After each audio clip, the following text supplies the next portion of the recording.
और इसी के साथ मंत्रिमंडल का जो विस्तार होना था, बहुत धन्यवाद वो प्रधानमंत्री जी, मुकम्मल हुआ, उसका समापन हुआ। और जरा नीचे आप देख लीजिए जो कार्यकर्ता मौजूद हैं उनमें उत्साह कितना ज्यादा है। रह रहकर वो हाथ में गमछा लेकर उसको लहराते हुए नजर आ रहे हैं। ये हाथ में गमछा लेकर लहराने का अंदाज जो है वो प्रधानमंत्री नरेंद्र मोदी का अंदाज था जो विधानसभा चुनाव में दिखा था। और जब प्रधानमंत्री नरेंद्र मोदी पहुंचे थे यहां पर बिहार में नीतीश कुमार की शपथ में, उस समय भी प्रधानमंत्री नरेंद्र मोदी ने गमछा लहराया था। प्रधानमंत्री नरेंद्र मोदी ने देखिए कैसे नीतीश कुमार को बिल्कुल अपने बराबर में बुलाया है और नीतीश कुमार को अपने साथ खड़ा कर वहां पर वो तस्वीर जो फोटो ऑप है वो ली जा रही है। हम सीधे जरा एक बार फिर विवेश जी का रुख करें, लेकिन उससे पहले किस गर्मजोशी से प्रधानमंत्री नरेंद्र मोदी और नीतीश कुमार दोनों एक दूसरे से मिल रहे हैं। सबका अभिवादन प्रधानमंत्री नरेंद्र मोदी स्वीकार करते हुए मंच पर जो नए मंत्री बने हैं उनको बधाई देते हुए, शुभकामनाएं देते हुए प्रधानमंत्री नरेंद्र मोदी। और सामने विजय सिन्हा वहां पर नजर आ रहे हैं। लेकिन बड़ी बात तो यह है विवेश जी कि विजय सिन्हा से प्रधानमंत्री नरेंद्र मोदी मुलाकात कर रहे हैं, पर विजय सिन्हा का नंबर तो खिसक गया है ना। मतलब अब तो विजय सिन्हा जो हैं वो 5वें नंबर पर पहुंच गए हैं। कहां तो नंबर 3 पर तो थे ही 2 डिप्टी सीएम में।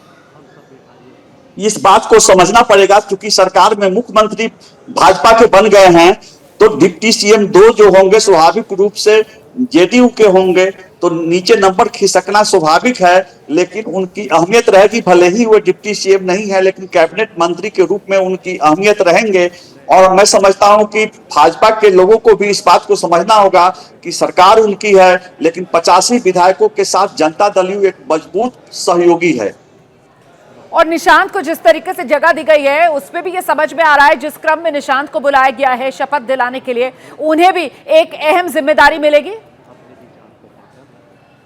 जिम्मेदारी मिलेगी जी। और उनके वे भी सरकार में एक आंख बन करके एक पर्यवेक्षक भी होंगे, एक सहयोगी भी होंगे, एक भागीदार भी होंगे। ठीक है। और ये आज जो शपथ ग्रहण हुआ है जरा इस पे दिखा दीजिए, जाति समीकरण किस तरीके से साधा गया है, वो ग्राफिक जरा ले आइए।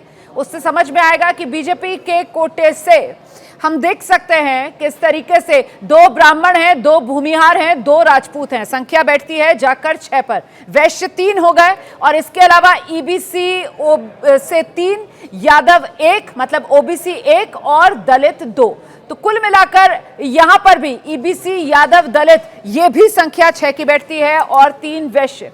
विवेश जी, इक्वेशन बिल्कुल सही साधा गया है। अति पिछड़ी जातियों को भी पर्याप्त जगह दी गई है और इसमें पिछड़ी जातियां भी हैं, अनुसूचित जाति को भी पर्याप्त जगह दी गई है, राजपूत समाज से भी लोग आए हैं इसमें। और दूसरी बात यह भी देखा गया कि सहयोगी दल से भी अलग अलग जातियों के लोग आ रहे हैं। तो राजपूत समाज से में भी, कुर्मी कुशवाहा समाज से भी दूसरे सहयोगी दल के भी नेता इसमें मंत्री बन